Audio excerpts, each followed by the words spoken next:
Hi fans, thanks for clicking the dreaded D Rose report. Don't click it off. I know I got it a little too close, but I'm trying another location here in the house. Or in the office, whichever you want to call it. Hey, let's go with some news. Hey, there's been some rumblings in the WWE office that the company is close, at least closer to a deal than ever before on establishing a physical Hall of Fame in the city of Orlando, Florida. Apparently, negotiations have been going on for some time now. And about time to get that over with.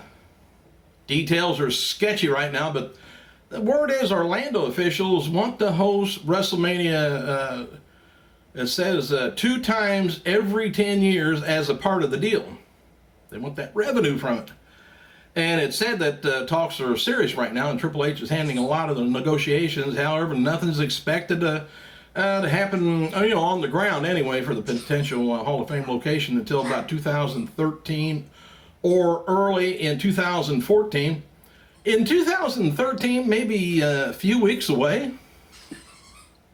4, 5, 4.5.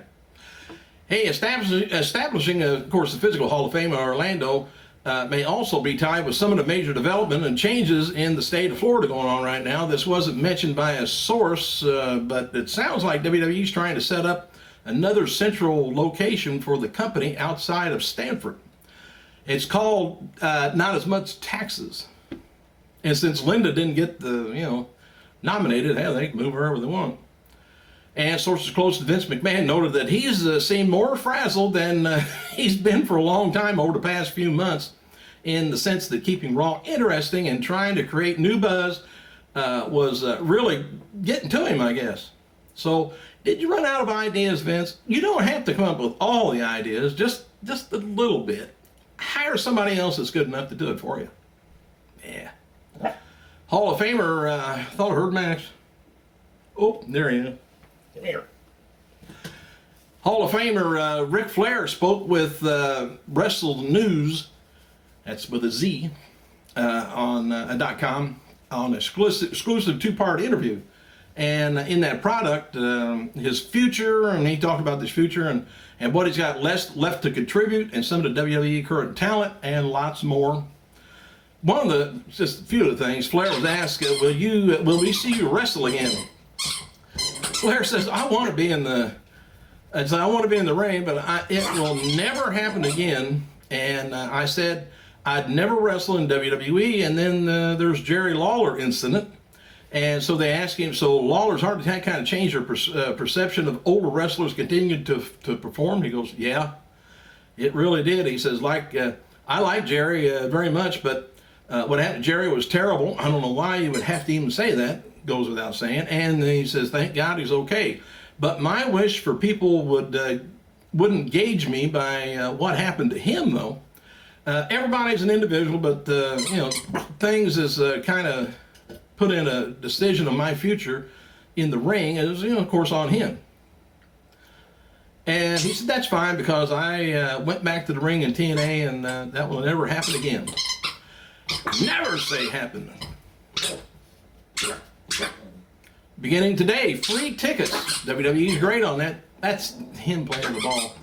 Free tickets is being given away to active duty service members and their family. Will be available at WWE Tribute to the Troops taping December 9th in Norfolk, Virginia.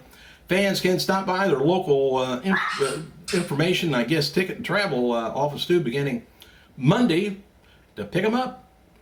It's a hell of a deal they do. The theme for this year's Tribute to the Troop is their 10th year anniversary. Legends set up to appear, of course, could be, normally it's Slaughter, and of course Foley's going to be there, and Roddy Piper. Alright, what's going on tonight on Raw? Well, Raw takes place from Greensboro Coliseum, Greensboro, North Carolina. Advertised locally for tonight's show is Ryback taking on CM Punk for the WWE title. So, sounds like to me there's going to be a DQ involved. No other matches have been announced, but the WWE is going to be focusing on these talking points. Everything now, they like the word talking points, if you're listening to the news. All right, will Ryback get a 3-course meal on Ambrose, Rollins, and Reigns tonight? What about the Shield? What do they have to say on recent attacks? And Kane and Bryant Are they on the same page, and who's next? Can John Cena balance business and pleasure with AJ Lee or Dolph Ziggler and have him, or does Dolph have him dead to rights? And what Sheamus and Big Show have in store for each other this week? Anyway, The Rock got a sneak peek, I guess, at G.I. Joe movie this past weekend. He tweeted that just saw G.I. Joe Retaliation in 3D. Big and badass, he says. Can't wait for you guys to see the film. Looks like March 29th next year. Big release date. Cody Rhodes indicated on Twitter that he's already back to lifting weights. I didn't know he lifted weight to begin with, but couldn't tell it. Cody's expected to be out of action until early 2013. Ryback teamed with Kane and Bryant, believe it or not, to face Hunico, Camacho, and Punk. Last night's live event in Florence, South Carolina. The match ended in a no DQ when Dean Ambrose, of course, Rollins and Reigns interfered in the attack and attacked Ryback. Ryback fought him off until Team Hell No fought him backstage. Fought him to the backstage. So I would suspect that's probably what we're going to see tonight. Oh, Brian Saxton. Remember Brian Saxton? Used to announce on, what was it, NXT, and I can't remember whether it was on, I don't know.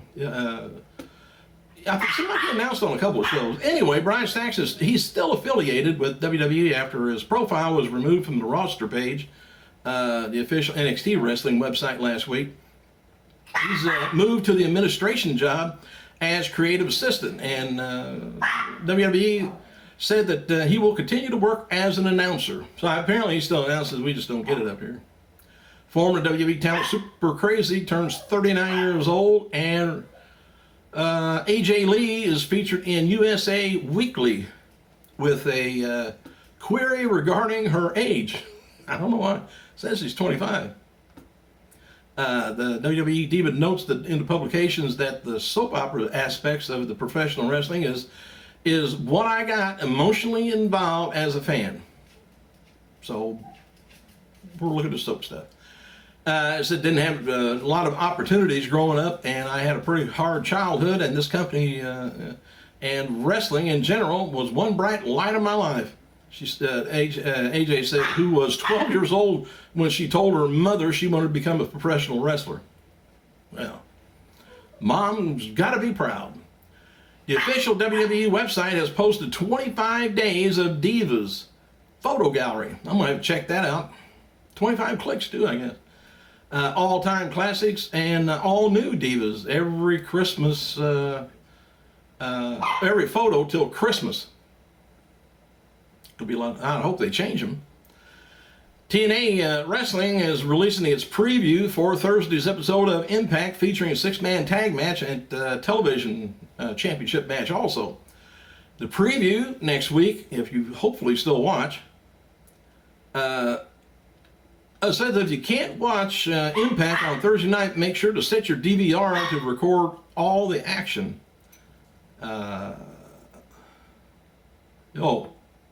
Yeah, in case you're not there. You know, they assume that people forgot that, since videotape's gone, you can't record anything anymore and then watch it later. Well, you can. Thursday's Thursday's Impact's going to be the final countdown to Final Resolution event. And with just a few days, to the pay-per-view, I guess chaos will erupt on Thursday night. We'll find out. The broadcast is going to be featuring a huge 6-man tag match. World Heavyweight Champion Hardy teaming with Styles and Storm, taking on Rude, Christopher Daniels, and Kazarian. And after a recent accusation by Kazarian, Austin Aries, about Brooke Hogan, tension continues to build between the Impact General Manager Hogan and Bully Ray. And will the situation reach a boiling point on Thursday on Spike TV just days before Final Resolution? Both Billy Ray and Hogan will be live on Impact. Ooh, hope I'm promoting this all right. Samoa Joe will defend his TV title on Impact with against Devon of the Aces and Eights. Can Devon reign in the title that he once held? Plus, looks like the Olympic gold medalist Kurt Angle will be in action against the ODC from Aces. All this is and more. Oh, happy birthday again to ECW television champion, Super Crazy, 39 years old, WCWA tag team champion, television champion, Steve Simpson, 49, three-time IWGP heavyweight champion, Ricky Shoshu, 61. And also some sources say as of the birthday of one-time world heavyweight champion Jack Swagger, 30 years old. Others are putting it in March, but you know, if you really want to know his birthday, he'll probably let you know. Probably and how old he is too. What else have I got on here? There's